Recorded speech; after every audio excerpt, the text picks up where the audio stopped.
Oh, fasten your seatbelts. We're setting course for the most bizarre places in our universe, and you'll see the most mysterious phenomena few people have ever seen before. Recently, astronomers have discovered that the supermassive black hole at the center of our home Milky Way galaxy might be leaking. Why is it a significant change? Because it might mean that this black hole, called Sagittarius A star, whose mass is 4.1 million times the mass of our Sun, isn't a sleeping giant as previously thought. It might still be active. And the leakage, recorded by scientists, may be the hole hiccuping while swallowing clouds of gas. Hey, I've been known to do that from time to time. During the research, the team of astronomers used the Hubble Space Telescope. It helped them spot a jet that looked like a blowtorch. It was pushing into clouds of hydrogen at the center of our galaxy. The jet seemed to spew gas like a hose directed into a pile of sand. This often occurs around other active black holes surrounded by the material drawn to them by their immense gravitational pull. Some of this material gets pulled into the black hole, but a small part of it gets swept outward by powerful magnetic fields. The research suggests that when a giant gas cloud gets too close to our supermassive black hole, it gets swallowed, and then the hole belches small jets of matter. Fermi bubbles might be the result of the belches that occurred around 2 to 4 million years ago. But recently, scientists have found another giant glowing bubble of hot gas. It aligned with the jet stretching for 35 light-years or more from the supermassive black hole. Astronomers suspect that the jet could have plowed into this bubble of gas and inflated it. Now, let's visit some other breathtaking places in our universe. But be careful, some of them are extremely dangerous. Like this rotating neutron star called the Black Widow pulsar. Just like its spider namesake, it's munching on its partner, a lightweight brown dwarf star. The more material this pulsar consumes, the more slowly it spins. The energy the neutron star is losing in the process causes the companion star to dwindle. If it does exist, nuclear pasta is the strongest material in the entire universe. Formed from the leftovers of extinguished stars, this substance gets squeezed into spaghetti-like tangles of material. It can break, but only if you apply 10 billion times the pressure needed to shatter steel. How about visiting a planet where it rains glass? Nah, I'd rather not. You see, this bright blue exoplanet looks peaceful and slightly familiar. Don't you think it slightly resembles Earth? But this pretty appearance hides the planet's terrifying nature. The winds blow at 5,400 miles per hour on its surface. That's 7 times the speed of sound. But that's not the worst. It rains glass sideways in this scorching hot alien world. Solar tsunamis are a solar phenomenon dubbed Terminator events. These tsunamis take place at the Sun's equator. Disastrous magnetic field collisions seem to cause ginormous twin tsunamis of plasma. These tsunamis tear across the star's surface, moving at a speed of 1,000 feet per second. They can last for weeks at a time and happen every decade or so. Now look at this space body. Its nickname is Electric Hyperion. This Saturn's moon is one of the most bizarre-looking moons in the solar system, but its appearance isn't the strangest thing about it. This pumice stone-like rock, pockmarked with countless craters, is also charged with static electricity, and it's flowing out into space. Look at this, a rogue planet with auroras. Lost in space and drifting through galaxies, rogue planets were once flung away from their parent stars. But one of them, 200 light-years away from Earth, is different from the rest. It's a planet-sized object with a magnetic field 200 times stronger than that of Jupiter. This field is so powerful that it generates flashing auroras in the planet's atmosphere. Be sure to stay away from black holes. Do I really need to warn you? Yep, they're some of the most perilous objects in the universe. But how about mini black holes? Unlike their massive siblings, hypothetical mini black holes could be really tiny, not bigger than an atom. Even so, just one minuscule thing would have the mass of 1,000 sedans. One theory claims that tons of micro black holes could have been created right after the Big Bang and the beginning of the universe. Some scientists even go as far as to say that a couple of mini black holes pass through our planet every day. Ooh, I'll bet you like our next stop, a burning ice planet. Faraway Neptune-sized exoplanet Gliese 436b is a paradox. It's made of scorching hot ice. The planet completes one full orbit around the red dwarf Gliese 436 in just 2 days. It means it's traveling remarkably close to its parent star. That might be the reason the planet's temperatures rarely drop below 800 degrees Fahrenheit. But the strangest thing? The planet hosts huge volumes of water ice known as Ice X, which remains solid despite blistering temperatures. Now, if you love jewelry, this next world is for you – a diamond planet. About 4,000 light-years away from Earth, there's a planet that seems to be one enormous diamond. The planet is denser than any other discovered so far and consists mostly of carbon. It's so dense that astronomers think this carbon might be crystalline. This in turn might mean that at least some part of the planet is diamond. Moons orbiting other moons might exist, or they might not. Astronomers haven't agreed on this one yet. Planets orbit stars, and moons orbit planets. But then, why can't there be moons, also known as submoons, moonettes, and moons? It actually sounds like one of those flowery Hawaiian dresses, moo-moos. But alas, no.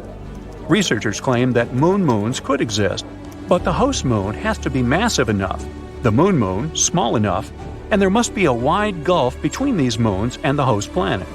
Now, I'll take you to the living fossil galaxy. DG-SAT-1 is as big as the Milky Way, but it's nearly invisible because its stars are spread out incredibly thinly. But what makes the galaxy unique is that it's sitting all alone, unlike other galaxies of this kind. Those are usually found in clusters. It can mean that DG-SAT-1 was formed in a different era, probably a mere 1 billion years after the Big Bang. If it's true, this galaxy is a real living fossil. Now, you won't be able to see the next space phenomenon, all because people can't see infrared light. And the phenomenon I'm talking about is an infrared stream from space. Ooh. Neutron stars are ultra-dense collapsed cores of giant stars. They usually emit X-rays or radio waves.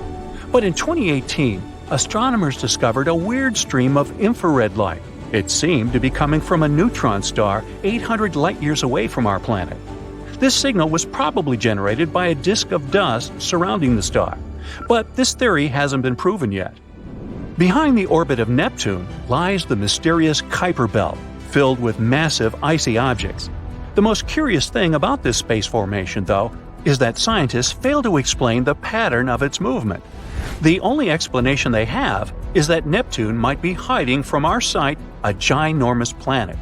This hypothetical planet has already got the name Planet 9, and all we have to do is wait until its existence is confirmed, or not.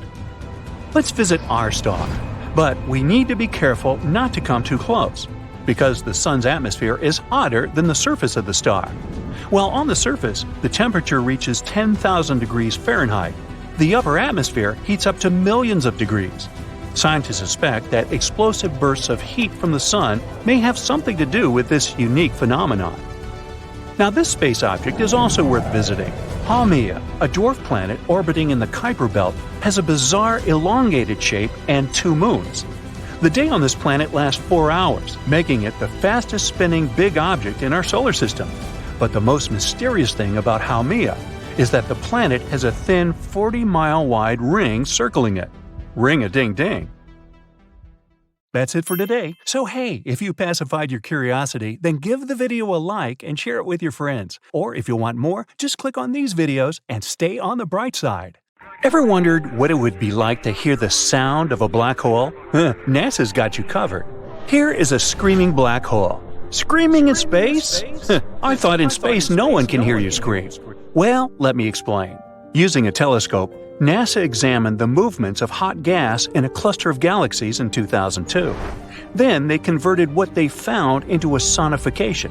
The sound, how can I put it politely, wasn't appealing, but that's okay. After all, you're able to hear the noise hot gas produces in a cluster of galaxies 250 million light-years away. Hey, how would you like to hear the sound gas produces right here on Earth? Never mind. Sound waves already existed over there in the gas cluster, so experts just rescaled them to the range of human hearing. This is how they converted the input coming from the telescope. The principle is universal. In our atmosphere, we can hear stuff because pressure waves move through a medium like liquid or gas. Sound waves in these galaxies can also move because they're surrounded by gas. What does it have to do with black holes? Well, the thing triggering those pressure waves in the cluster is a giant black hole. To be more precise, it's a supermassive black hole that weighs millions of times more than the Sun. Wow. Experts still don't fully understand the relationship between supermassive black holes and the clusters surrounding them. They only know that these two evolve together. They're interrelated. The cluster feeds the black hole with new material and so on. And in return, the black hole heats the cluster. That's all we know. Now, this made me wonder how large the biggest black holes are. There are 4 types of black holes: stellar, intermediate, supermassive, and miniature. Naturally, the biggest ones fall into the category of supermassive. The largest black hole in the universe we've discovered so far is about 66 billion times larger than the Sun. It's one of the brightest objects in the universe. Astronomers keep scanning space and finding new black holes. But have you wondered when the first black hole was spotted? It was discovered by different researchers independently in 1971. Scientists first confirmed that these objects were formed from the remnants of massive stars. After a black hole appeared, it then consumed all the nearby objects. Here is a quick recap of how these space objects work. Their gravitational force is super strong. Nothing can escape a black hole after crossing the event horizon. Black holes eat everything, hey, just like me. I mean, even light gets trapped inside them. What's even cooler/scarier is that the laws of time and space become distorted there. If you were falling into a black hole, you would realize that time slows down there. Einstein explains this in his famous general relativity theory. In very, very basic terms, time gets affected by how fast you are moving at extreme speeds. NASA has discovered a rapidly growing black hole, but don't worry, the world isn't in danger. This black hole has been in front of the eyes of astronomers this whole time. It's in a region of a well-studied sky field.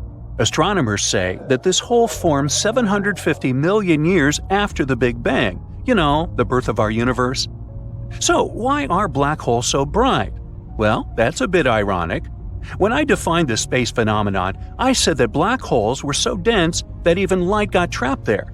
But ask any astrophysicist, and they'll confirm that black holes are among the brightest objects in space. That's because black holes don't exist alone. They sit at the centers of galaxies and are usually surrounded by clouds of hot gas. And these clouds create cosmic auroras around black holes. I must mention, though, that you can't see a black hole directly. What you see is actually the effects it has on its environment. For instance, you can see space objects being ripped apart by a black hole. Remember when the first time ever silhouette image of a black hole was shared with the public in 2019? Proof, you fellas. You wouldn't really see the black hole if there was no orange ring. Why is the ring orange and not green or purple? The dark shadow inside is the shadow of the black hole. The glowing orange of the bright ring in the image isn't the real hue of the gas. I'm a little heartbroken here. It's a representation picked by researchers to depict the brightness of the emissions. A scientist explained that yellow is the most intense emission, red is less intense, and black has little or no emission at all. In the optical range, this ring would likely seem white, perhaps tinged with blue or red. Now, spaghettification is a real word. That's an astonishing ability black holes have.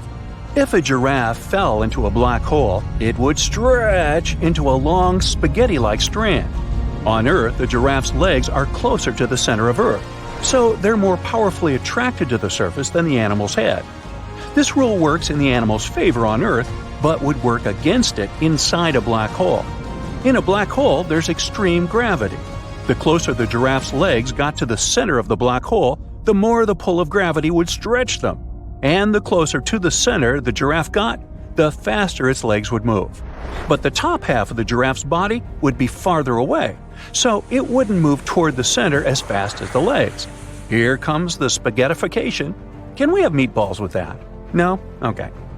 The only difference between a black hole and our sun is that the center of the hole is made of super dense material.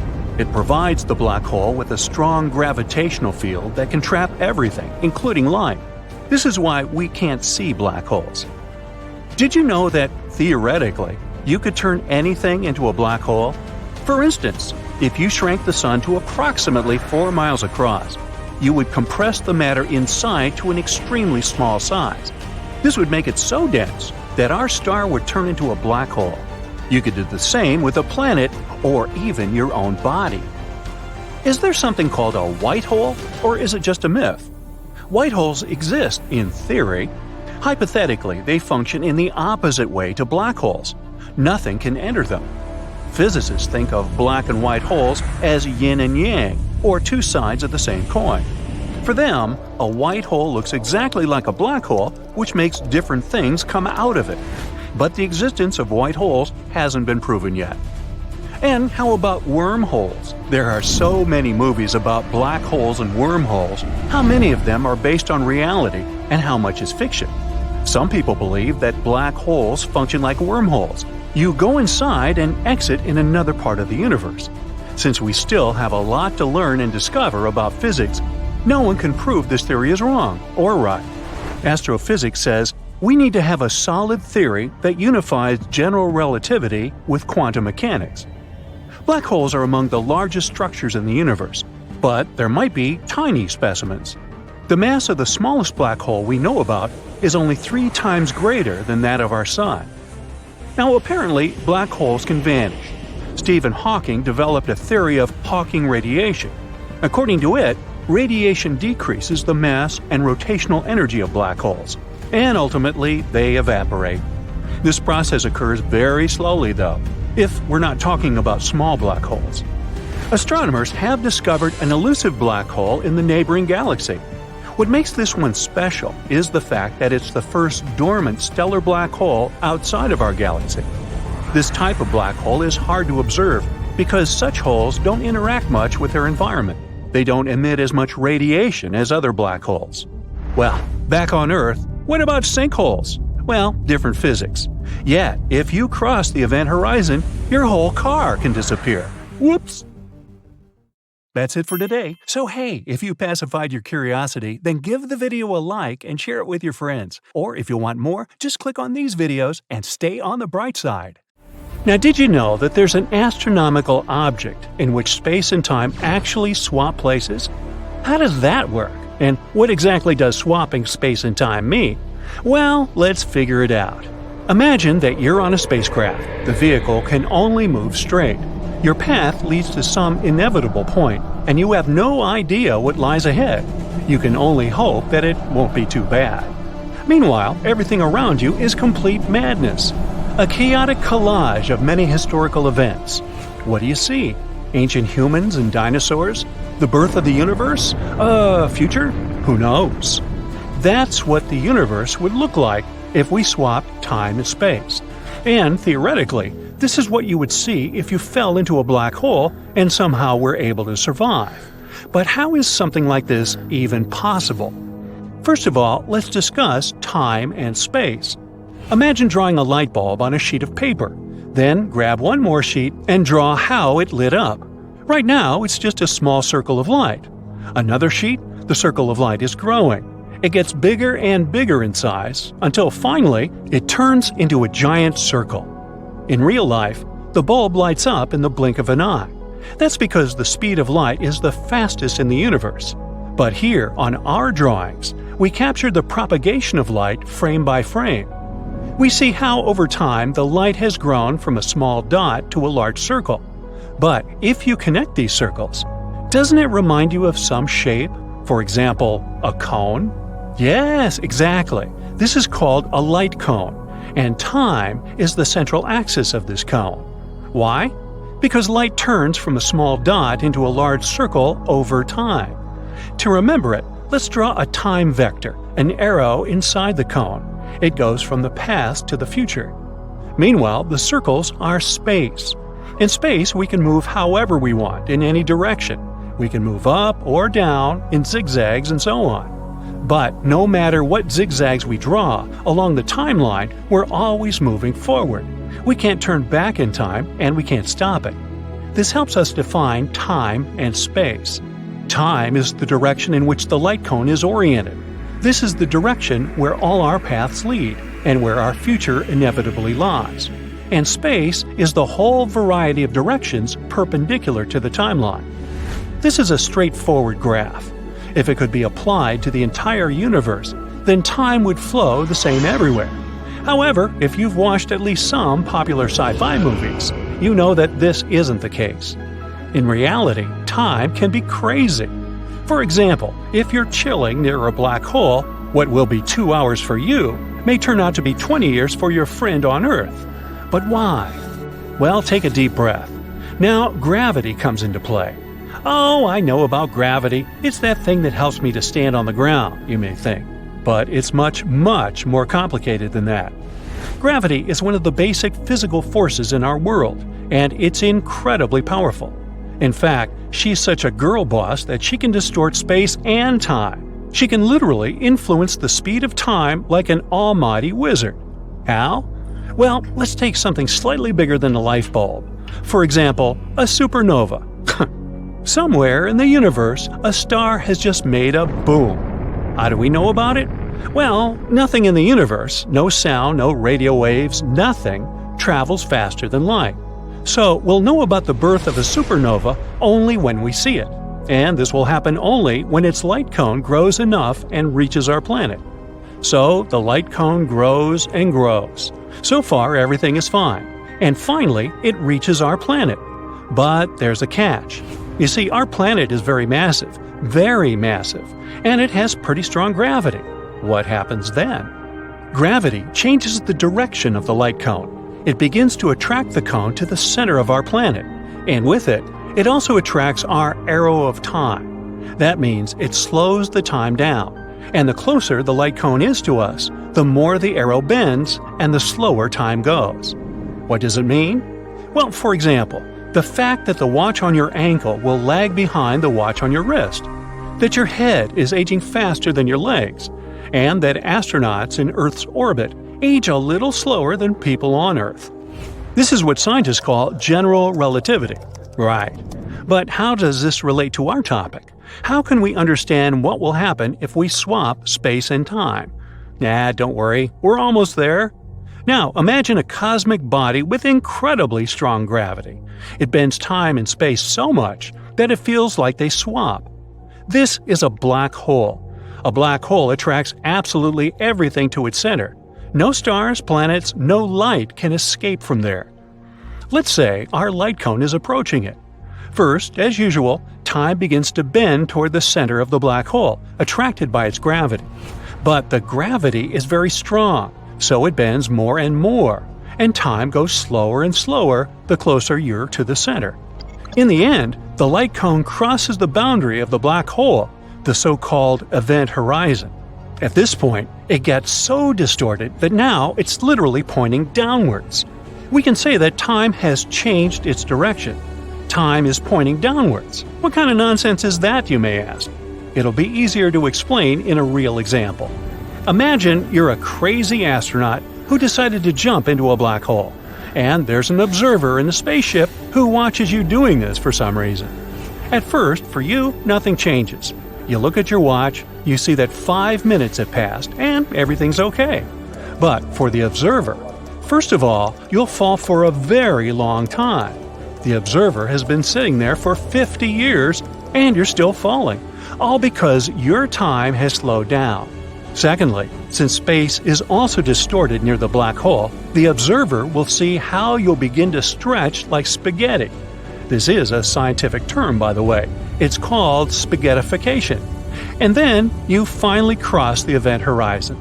The observer doesn't see you anymore. Light cannot escape from a black hole, so your image won't reach the observer even if you're still inside. And what about you? What if you somehow survived? Remember, the time arrow is pointing to the center of the black hole. What does it mean? It means that now, the center of the black hole is your future. It isn't a place, it's a fate that you can't change. And wherever you came from, as well as the rest of the universe, no longer exists for you. because now it's not a place, but an event from the past. And since you can't turn back time, you'll never be able to come back. But what is around you? Complete chaos. The rays of light now move in all directions, forward, backward, and so on. The rays depicting the events of the past, the future, the present, all this is moving around you. In reality, space and time didn't swap places, but it feels like they did. Because in space, you can now only move forward, as if along a straight line. And time, reflected in the light rays, surrounds you everywhere and moves in all possible directions. And here we go back to the beginning. This horrifying example helps us imagine what it would feel like if time and space got reversed. Of course, all this is just theories and guesses. The very idea that we're moving in some one direction, the one we haven't chosen, and there's complete time chaos around, sounds quite frightening. And yet, it would be a very interesting experience. Sounds dangerous. Why don't you go first? That's it for today. So hey, if you pacified your curiosity, then give the video a like and share it with your friends. Or if you want more, just click on these videos and stay on the bright side.